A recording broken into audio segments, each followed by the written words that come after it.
That's a little fascism, a lot of fascism, and a few misspellings. That's the former president.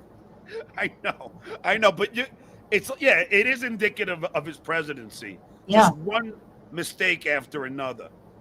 But like he doesn't even know it because he doesn't know how to spell. He is a mentally unstable dumbass.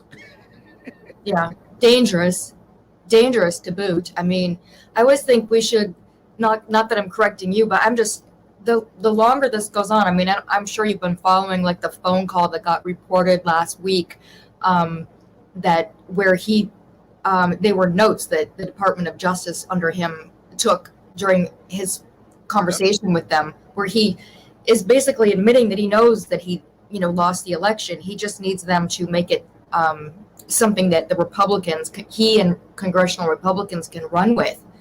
And over again, Mary Trump warns us, and Donald Trump himself warns us how dangerous he is.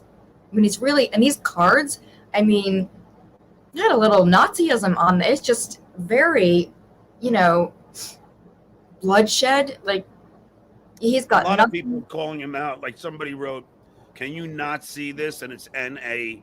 Yeah, I mean, it's a total Nazi thing to do. of course. And But he's doing it on purpose. He studied all of their, messaging, all of that. He knows what he's doing, but then he plays stupid. I mean, he's ignorant in most of the important ways that we need to get through life. He's pretty ignorant, but he is cunning, and he knows what he's doing when it comes to this kind of thing, where he's signaling people to be dangerous, to, bloodshed will be needed. He said things like that before. It's how he sets his people off, this cult that he's created. no, I know, and it's really really sad that here we have a normal president in the Yeah. White House, and by the way, I always say happy birthday to Barack Obama. It was his Yeah. 60th birthday yesterday, and Yes. you know what? What's that? He was such a great president, and I came to this job under his presidency, and just, I enjoyed it so much. I can't even tell you how devastated I was to go from that every day covering him and his people. You'd be on a phone call with the White House. They get into these like long policy description. Everything was so um, oriented towards governing well, towards making intellectual decisions. Everything made sense, and then you just crash into this. The last guy. Oh, I know. Obama was so smart, Yeah, so educated, so eloquent, yeah, and so likable and funny. He was yeah. like So he funny. had. It's like every box you could just Yeah, check. He so had. charming. He's everything. I mean, he's like he was the perfect candidate, and then he was a near. I'm not saying no one is perfect, but man, he did a very good job as president. I was always looking for something that was going wrong to criticize, and it's like there have been no scandals. There could be stuff you like, oh, I wish you would have focused on this first, but those are all discussions. It's not like, oh, there was this terrible couple of things you did. you know 8 years, Yeah. no I scandals. mean, A I mean, scandal a minute. I guess my biggest problem with Obama was he should have uh, fought Mitch McConnell on the Garland justice pick. He should have just said no.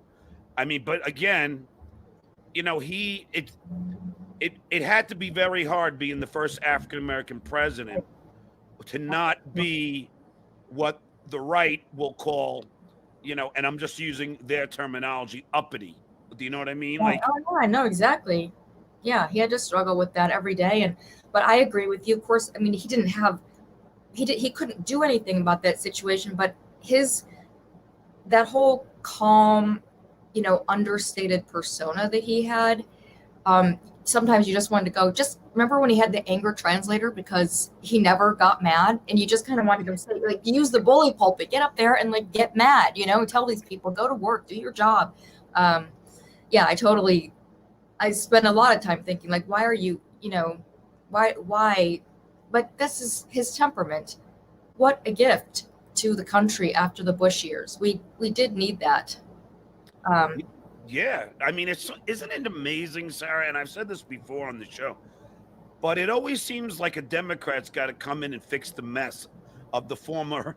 It's like Clinton had to fix the mess of Bush Senior, and then Clinton fixed everything. We had a surplus. GW drove it into the ground, and then Obama fixes the mess, and then Trump comes in and makes a new whole, you yeah, know, insurmountable mess, and now Biden is busy fixing that mess. At yeah. what point do people finally start realizing that it's the Democrats that actually care about you, and it's the Democrats that'll get things done for you, not the Republicans? And the Democrats, by the way, who are actually fiscally responsible. That is not the Republicans. They run on that. I don't remember the last time they were fiscally responsible where they paid for their own stuff. They're always cutting taxes and then, doing whatever else they want to do that costs money. And never do they say, oh, yeah, we're going to pay for this. This is how we're going to do it. The only time they care about how things are going to be paid is when Democrats are in charge. I mean, it's become a joke. Everyone knows it because they don't even try to hide it anymore. I know, in fact, I'm glad that you brought that up. I want to play you something. There's a lot of nuttiness going on. So, Sarah, I mean, like even when you said to me, like, when you said, like, I always like, I don't think it's funny. It's funny that I'm goofing on you, but a lot of my guests say, what do you want to talk about? And my usual response is, well, it's 24 hours. Let's see how much dumb shit the Republican Party does in 24 hours, because it's going to change. So I can never tell people. Right. That's true. Yeah. I mean, it is true. Look at today. I mean, But I'm glad that you mentioned it, because I'm going to play you something here. This is Jen Psaki talking about exactly what you just said. He believes they should move forward and do that. That's responsible. Here we go. Go ahead. Jim, Republicans have made pretty clear over the last couple of days that they're drawing a red line on the debt ceiling in terms of their willingness to negotiate, consider a clean debt ceiling increase. Does the president want Democrats to move that through reconciliation, or is he ready to have that fight at some point in September or October with Republicans, trying to get Republicans support? The president believes that Democrats and Republicans should move forward, as they did 3 times during the last administration, to raise the debt ceiling, something that they did even in the wake of the former president putting in place a $2 trillion tax cut that certainly did not do anything to reduce the deficit. So that's his view. He believes they should move forward and do that. That's responsible, the responsible step for our country. Go ahead. So, this is just typical, isn't it? Like they had no problem. They had no problem when it was Trump who kept lifting the debt ceiling. Now Biden's trying to do it for this infrastructure bill, whatever. Then they have a problem. It's such a hypocrisy. It's mind blowing. It really is. And the thing that really gets me is it's one thing for them to try it, but then for the media to echo any of that without giving context to say, these guys who drove up the debt when they were in charge, I always refer to them when I'm writing about budget issues as the Republicans, and they've long been this way. They're like that frat boy, the really rich frat boy who is using daddy's credit card and charging up all this party stuff and buying all his booze and, everything's on a credit card. And then they give the bill to dad and then turn around and like lecture some student who's there on a scholarship to be better with your money. It's like they're just so entitled. They're in this little bubble. They spend all of our money. That's our money that we pay in our taxes. They spend it all to give very wealthy people tax cuts predominantly, right? And then what? Then they turn around and they want to troll Democrats when Democrats are trying to do things. Democrats aren't perfect, but they're the only party that's even trying to do anything for people. So, they don't need to be trolled. And I think it's really sad that our media doesn't acknowledge this whole context. because it's now a consistent theme. It's not like a one-off. It didn't just happen under Donald Trump, as you pointed out. This has been going on for a while. So No. Yeah. why isn't it mentioned? Because then when they start this stuff like he did today in the briefing, the rest of the media should be saying, what a joke. I mean, basically, why would you even ask that? Would you want to remind everyone what your party did? Yeah. When they were in charge? Should we talk about that? Because let's do it, Let's make that the center focus. Because we never got to talk about it under Trump because he was so busy ruining the country every day. I know. I want you to tell everybody what exactly they could do. But before that, I just want to address the people in the chats. Kinky Streets, I checked and double checked and double checked. You are not blocked. Nobody's blocking anybody. My password is safe. So if you think you're blocked, just create a different account. I've checked it a billion times. Okay. So, and as far as Debbie Garrison goes, the only thing I can think of is it's blocked on Facebook, but I checked for you too. So you can create a new name. I'm not blocking anybody, especially not any friends of this show. So please just realize that you were not blocked and there's nothing else I can do. Sorry. Now, Sarah, can you please tell everybody your background just for all the new people? I have a lot of new people going in here. Oh, hi, everybody. I'm Sarah Jones. I'm the editor-in-chief of Politicus USA. I cover politics and been really focused on the White House. That's how I came into this job as under Barack Obama. I've interviewed Speaker Pelosi several times and have covered her exclusively right after the first impeachment vote. So I've been at this for a little while, too long some days, not long enough other days. But everyone who is joining us, I invite you to check out our website. It's Politicus USA. I'll have to spell that for you just in case, because people often, myself included. I know, I screwed it up last time. It's a lot of U's. So Politicus is Politicus and then USA. So I would love to have you all sign up for our newsletter. We try to bring all of our news is crafted for the people. We have no corporate donors. We have no think tank money. We take money from no one except for people and the ads that can have no say over your content. So it's not a good paying job that I can say for sure at this point, because there's been a lot of changes in the industry, but it's great for us when we have readers to support us, even if it's just signing up for our newsletter. So no, and I appreciate all the work that you do. And I want to ask you, I started this show and I'm really, disgraceful is downplaying it, but how do you react? How do people at Politicus, how do you guys react to now 135 children are hospitalized for COVID in Florida?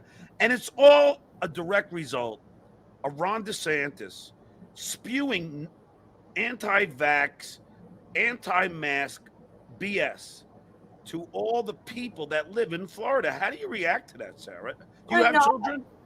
I don't have children, but I have family that live in Florida. And I have a lot of friends that have children. I would say this to, how do we react to that as our newsroom? It's appalling. I mean, we've reached the level that you can't even articulate how appalling things are anymore. This is the party that says they're pro-life, and they're now basically, we have kids who are 12 and under that can't get vaccinated. They're on ventilators now.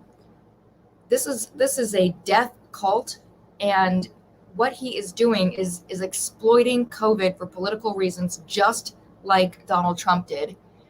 And it's now going to harm, and I hope not, but children will possibly not make it. They're children on ventilators now. It's absolutely horrifying. And I had COVID. I think I told you this before. A lot of people have COVID and it's not terrible. Mine was pretty bad. And I cannot believe, I would not want any child, I don't want any human, but any child to have to go through that to be Yeah. panting for air is so horrible. And it is outrageous that he doesn't even care about these children's lives. I don't know that why he's allowed to parade around like he's a politician when it's a death sentence that he's giving the kids of Florida. It's a terrible thing. I don't know, when do we draw the line in this country? Where do we draw the line? It's just, he's telling schools there they can't do what the CDC is saying you must do to protect children. Who does that? There's no reason for that. The only reason he's got is to make himself look like this, Trump hero. But of course, they're all vaccinated. I mean, Trump got all the best medications when he had COVID. And he got back, but didn't tell anybody. Right, didn't tell anyone, exactly. I mean, well, so you have in Florida, I think I heard you mention the 135 kids, Yep. But there's a higher percentage of pediatric patients getting infected and being symptomatic. And again, it used to, before Delta, that wasn't the case. So things keep changing with this virus, unfortunately. And part of the reason they're changing is because of people like Ron DeSantis, because of Republicans, because of Fox News downplaying and fear-mongering even about the vaccine and refusing. They've made everything into this argument that it's, and I know the viewers, will have heard this. You probably had this discussion in your own family. My family's falling apart over this right now, that it's an individual decision to get this vaccine, but it isn't. See, we can't, fight this virus, and I know you know this, and I know your viewers know it, but I always feel like it has to be stated, this is a public safety issue. It's like taking cover when there's a bomb. It's not about, unless you have a medical reason. Plenty of people have medical reasons why they can't get the vaccine. I'm not talking about those people. Those people need to be protected by the rest of us. So if you have a medical reason and your child has a medical reason they can't get vaccinated, we all have to do our job, be grown-ups, and do this to protect everyone else. But that's not what we're hearing from the majority of Republicans. Sarah, are you in Philly? No, I'm outside of Pittsburgh, about an hour. Oh, okay. Because I did want to show you something that I think you'll appreciate. This is the governor of New Jersey, which is not too well. It's somewhat far from you, but I love this. This is from New Jersey. I just want to show you this. I mean, see, I love seeing things like this. I mean, obviously, this guy knows what the hell he's talking about. Let me see how I can pull this up. Okay. These folks back there have lost their mind. You've lost your minds.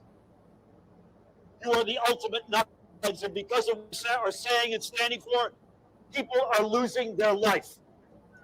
People are losing their life. You have to know that. Look in the mirror. In the mirror. These folks back there have lost their mind. You've lost your minds. You are the ultimate nutheads, and because of what you are saying and standing for, people are losing their life. People are losing their life, and you have to know that. Look in the mirror. Look in the mirror. I mean, that's great. Okay, so the governor of New Jersey is essentially, like getting heckled by these anti-vaxxers, and he's just putting them in their place. You guys are knuckleheads. Yeah. I mean, we need more of that, frankly. I think everyone has been trying to reason with folks. And, I do want to say, too, that it's not just there has been this infiltration of the wellness community and the yoga community by QAnoners. And so you start seeing these doctors, these chiropractors that are pushing their supplements or whatever and saying your immune system is good enough. You don't need this vaccine. So that this anti-vaccination, the anti-vax crowd is kind of coming from a lot of it is Republicans, for sure. They're the ones who really got behind that. But they also set the stage that you can't trust government. What did Trump teach us more than anything? He taught us we can't trust our own government. Well, that's now being exploited to undermine people's faith in the vaccine. And because that's coming from government, like they see that as it's the CDC telling you to do this. So it's government. We can't trust them. They're going to lie to us. I think it's terrible how people's faith has been so undermined in all authority.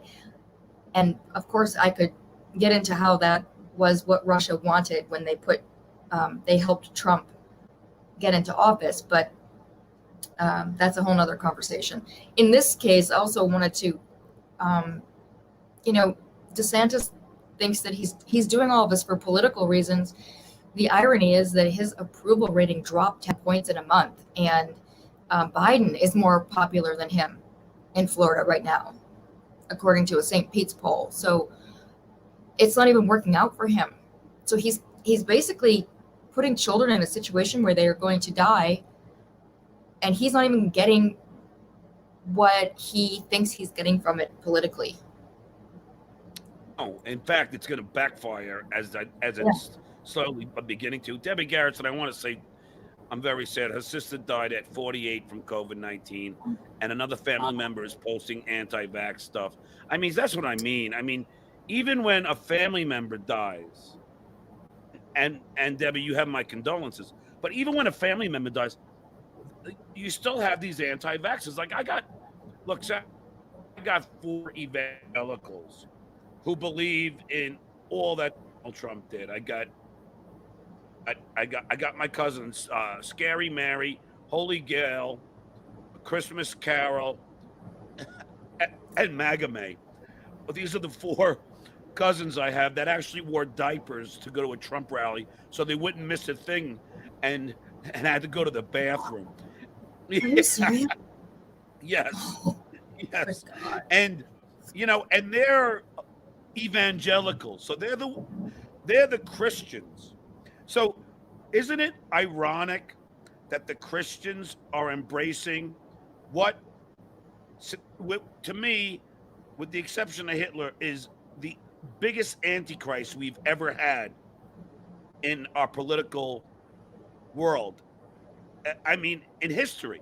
I mean, he represents everything that Jesus didn't. He is, by far, has all the traits of the Antichrist. And yet evangelicals embrace this lunatic. Well, it's interesting because the evangelical movement was losing power before Trump. And they made the same decision that Ron DeSantis is making right now when he's killing children in Florida for his own political career. They said, we're out of power, but this guy, when he signaled that he was going to push their agenda, their political agenda, they all rallied behind him. Who cares what he does? Who cares that he's harmed all these women? Who cares that he's a cheater and a thief? Who cares that he harms all these workers and doesn't ever pay them? Who cares? He's going to do what we want him to do. Well, it's no wonder that this movement has turned into basically not the evangelicals, but the entire Trump Republican Party has turned into sort of a terrorist movement, an organization designed to get political goals, their own political goals, through intimidation and fear instead of through policy discussions and debates and presenting ideas for the public to decide what they want. That's what we're supposed to be doing in this country. But, you see the Democrats still trying to have dialogue. And there are a few Republicans who engage in that dialogue, but not very many. Their whole party's been turned in, they've been going down this road for a long time. It's not just under Trump, but under Trump is when they started just openly being violent, using violence, using threats of violence, using violent rhetoric. Sarah Palin did it before that.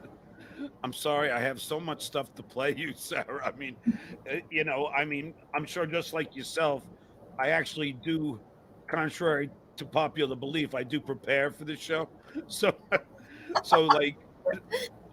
in the morning, I actually get up and then start looking for clips and finding what I think is a relevant thing. So let me play you this everything you're saying, you're falling to the next clip. So I have to play it. Perfect. Yeah, I know you're not doing it intentionally, but here we go. Where the country is, and just a tremendous source of advice. And Okay, so this is Liz Cheney about her my dad dad. is deeply troubled Okay, hold on. about where our party. Hold on, I just got to get it to the beginning. My dad is deeply troubled about where our party is, deeply troubled about where the country is, and just a tremendous source of advice and guidance and wisdom for me. My dad is deeply troubled about where our party is, deeply troubled about where the country is, and just a tremendous source of advice and guidance and wisdom for me. See, now that's okay. Now, I was no fan of Dick Cheney. I mean, as far as I'm concerned, he was a monster. But even for him to see that this Republican Party is off the rails. Yeah, that was when Dick Cheney is saying, "No thanks, you guys are crazy. You're too harsh." It's time to really check your back and run for the door, right? Just right. I saw that clip and I was like, and then to see. I mean, one of the questions I've had, I think I even replied to someone, a Republican who tweeted that clip out, was like, but I don't understand why you guys didn't see this coming. Yeah. I mean, the Republican Party, under Sarah Palin it sort of be this pugilism, the party of pugilists. Like it's anti-intellectual. You're catering to these extremists. She's using, gun imagery and kind of threats to intimidate people to sound strong. And you didn't see that didn't alarm you, that the majority of the party was following her around for a while, and then she fell off the cliff, and now they've got this, then they had like clown after clown, and then they got Trump. They've always got a new one that comes in, after the other one gets exposed to be what everyone can already tell they are. When is it going to end? When are we going to have a Republican Party that's here to actually govern? Well, I don't know when, because if you look at their policies, they can't stay in power. You can't get people to vote for you when you're only there for the top 2% without using culture wars and culture weapons. So we're going from they're outraged about Mr. Potato, they're outraged about trans bathrooms. It's always something that Dr. Seuss has outraged them. It's always some crazy thing that really, now it's critical race theory. They're trying to cancel critical race theory everywhere. No one, and they are even very proud. Everyone will be talking about critical race theory. It'll be the worst thing. It'll become associated with everything Democrats do, and then everybody will hate it. Nobody will even be thinking logically. They'll just hear critical race theory and go, no, because they've so saturated all of everything that we hear with critical race theory now. This is what they do every time. I just wonder, are we ever going to get off this hamster wheel? Are we ever going to get off? And people start to look back and say, why are you always, talking about a hamburger chain or the chicken chain, Chick-fil-A? How does that translate to what people are getting in their life from their government? Oh, yeah. Lindsey Graham said he's going to go to war for Chick-fil-A. Yeah, exactly. It's so, it's so absurd, right? It's this has nothing to do with your policies, but they're just keep playing this little game with their base. They're like, look over here, look over here. Did you see that? Oh, look over here. Mr. Potato Head's coming to get you. Tomorrow it's something else. The socialist, that's always a good one. They keep that one on for every rebuttal they need. Don't want socialism taking over. No, we'd rather fascism and you to rule with your version of the Bible, which is nothing really familiar to me. I don't see the Christ that I have been raised to understand in their actions. I don't think Christ is out there saying, don't vaccinate, let all these children die.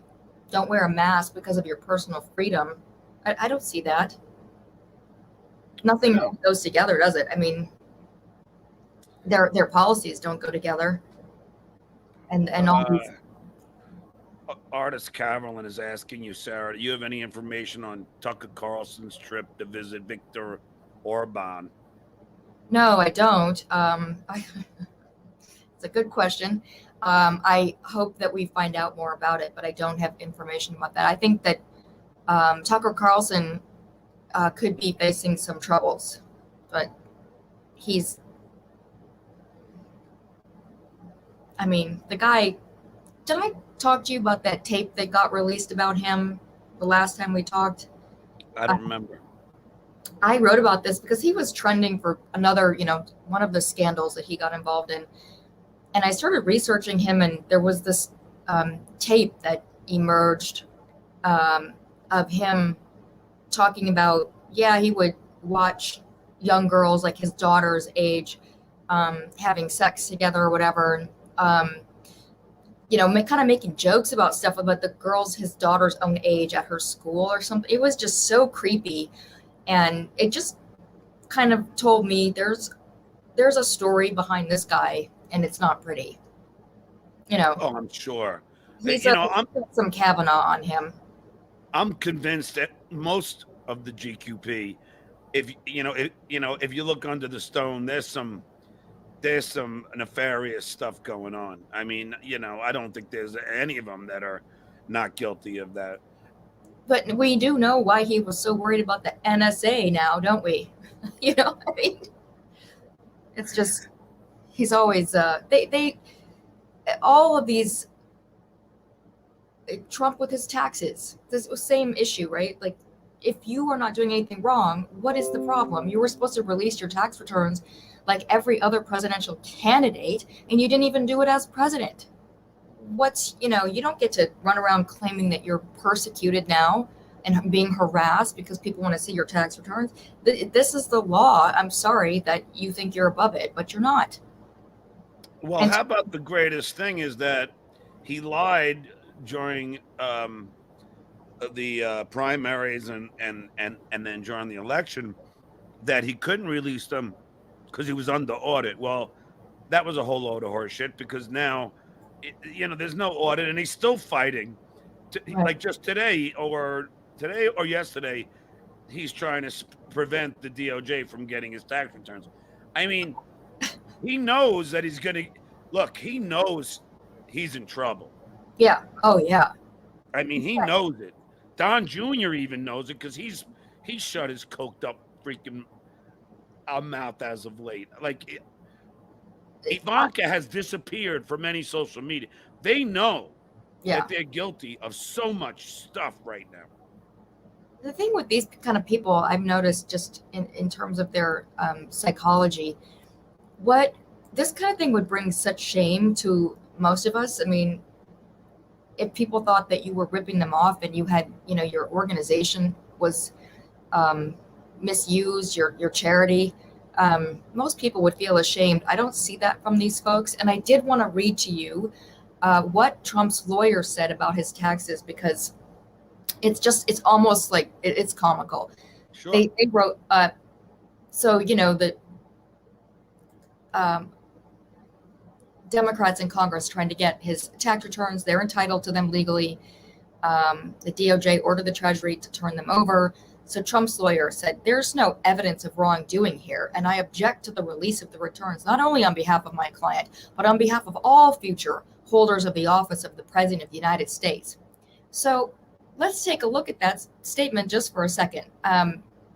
The Trump administration claimed the president was absolutely immune. That's a quote from legislative oversight the entire time he was president.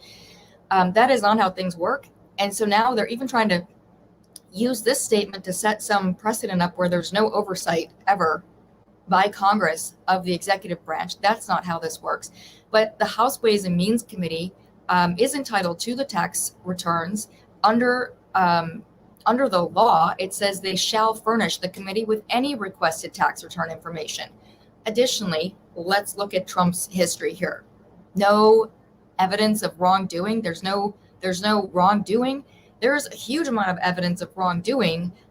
There's what Michael Cohen testified to in front of Congress, misusing charity funds, insurance fraud, bank fraud, the indictment of the Trump organization on tax fraud charges. Prosecutors said they had a scheme, quote, constituting a systematic ongoing course of conduct with intent to defraud. end quote.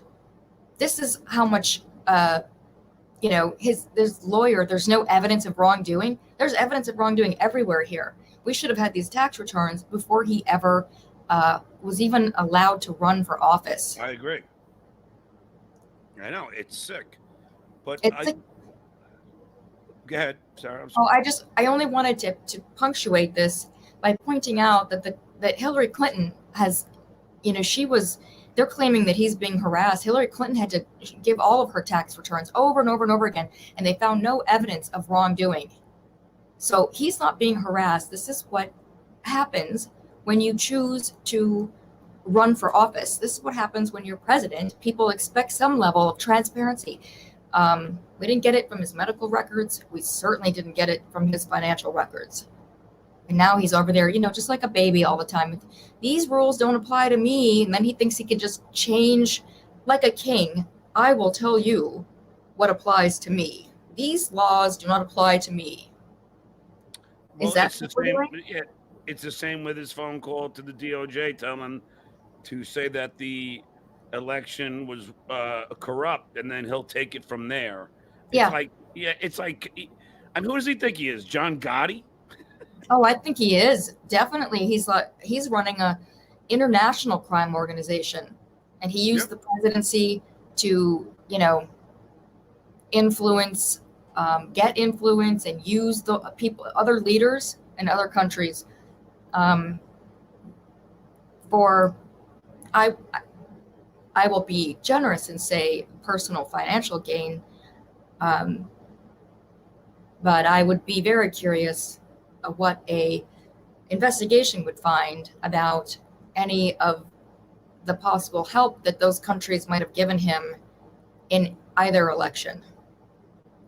So that phone call was absolutely ridiculous. I'm sure everybody remembers what was said, but the part that's should be pulled out of that phone call is that a lot of the prosecutors before that phone call were saying, well, we can't really prosecute him for trying to, for telling the Georgia Secretary of State to find those votes because we don't know why he did that.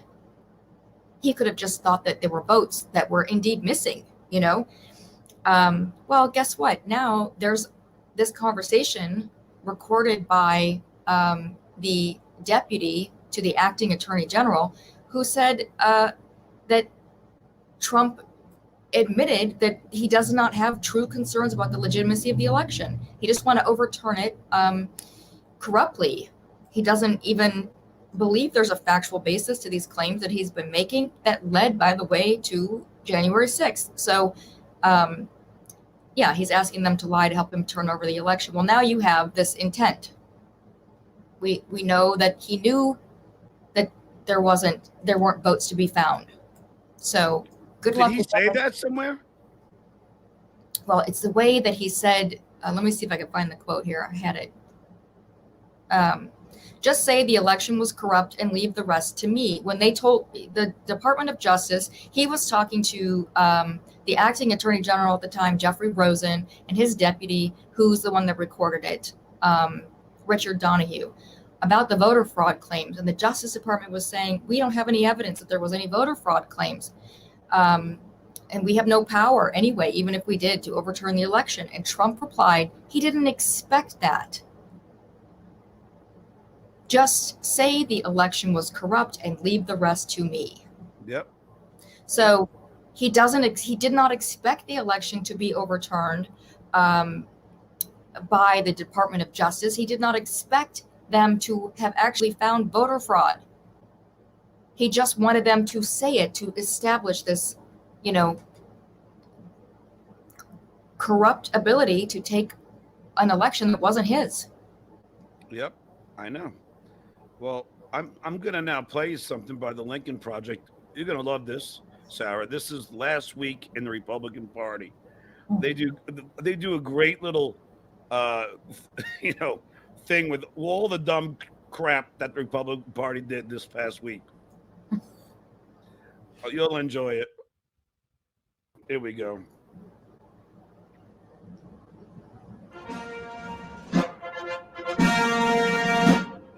for Best Performance in an Action Role, the winner is Michael Fanone. Nancy Pelosi bears responsibility as Speaker of the House for the tragedy that occurred on January 6th. Yes or no, did you speak with President Trump on January 6th? Yeah, I mean, I spoke with the president last week. I speak with the president all the time. I spoke with him on January 6th.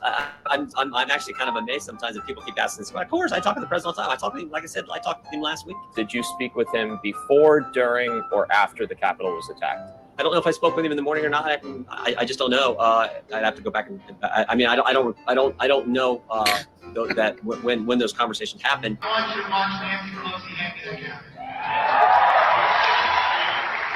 It'll be hard not to hit her with it, but I will bang it down for you. You will not wear masks in this church. I'm telling you right now, do not get vaccinated. Do not get vaccinated. I got the Florida variant. I got the Freedom variant. It affects the brain. Are you a pedophile? Are you a pedophile? Are you a pedophile? To the guy that's blowing the whistle, we are not deterred. The left is interrupting the press conference. We need to end it. If I please first do no harm, I'm not gonna buy far no way of going in my own vaccine. Vaccine, vaccine, vaccine, vaccine. There you have it. There you have it, Sarah. The lunacy of the Republican Party. There you have it. Oh, that was almost painful. I mean, it goes from one thing to the other, and you're just thinking, make it stop. Like, these people this is crazy. I did love that, the clip of them, we will not be deterred. And then 2 seconds later, as they're defending the armed attack on the Capitol, those people, those were heroes. But by the way, we're so scared of some protesters and a whistle. We're out of here. Yeah. See you later. We have no security. This is terrible. We can't do this. So yeah, I know. I guess it's two different rules, right?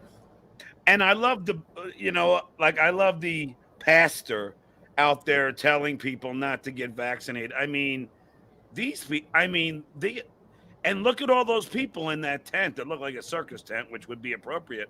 But yeah. I mean, here you have him yelling at them to not wear masks and not get vaccinated. Yeah, it's a carnival. It's a con artist carnival constantly. And the funniest thing is they think the vaccine is the mark of the beast. Yeah, I know. I mean, it's just, and don't you think, like, remember that there's a parable that the guy that's saying, why didn't you help me, God? And then God is saying, like, I sent you the boat, I sent you this, I sent you that. And I'm thinking, like, God sent you the vaccine, you know? God sent you the scientists who came up with the vaccine long time ago. Was it 17 years ago? That woman has been developing the mRNA vaccines. You know, this is how we help ourselves. This is how we help one another. It's a gift. You know, why is it the mark of the devil? You're the mark of the devil, you people who are out there literally giving children a deadly virus. They should have a, tattoo on their forehead. Watch out. Warning, dangerous to others. It is crazy. Well, Sarah, I have to bring on my next guest coming on at 1:00. Could you plug anything that you want to plug? Well, you played a clip from my Twitter handle, so I would say if anybody wants to join me there, I'd love to have you. It's at Politicus Sarah, POLITICUS SARAH. And of course, as I said in the beginning, would love to have you sign up for our newsletter and read us and all of that good stuff. So I played a clip from your yeah, the Jen Psaki clip. Oh, that was from you? Oh, okay, yeah. Great, yeah. Great. Oh, well, yeah. See, I read I thought that you retweeted it, so I thought he probably will play that. I was laughing because you did it like kind of right before we started. So I thought, oh, I see you got that.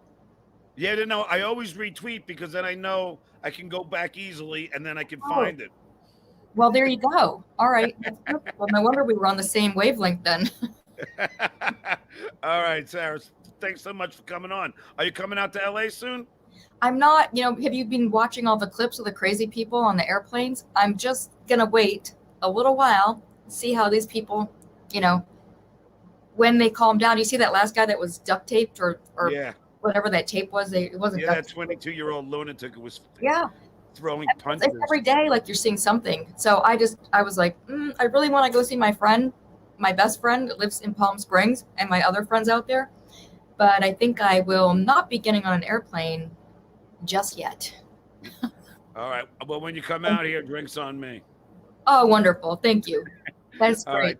All right, Sarah. I'll see you. All right. Thanks. Have a great day. All right. Take care. The great Sarah Reese Jones from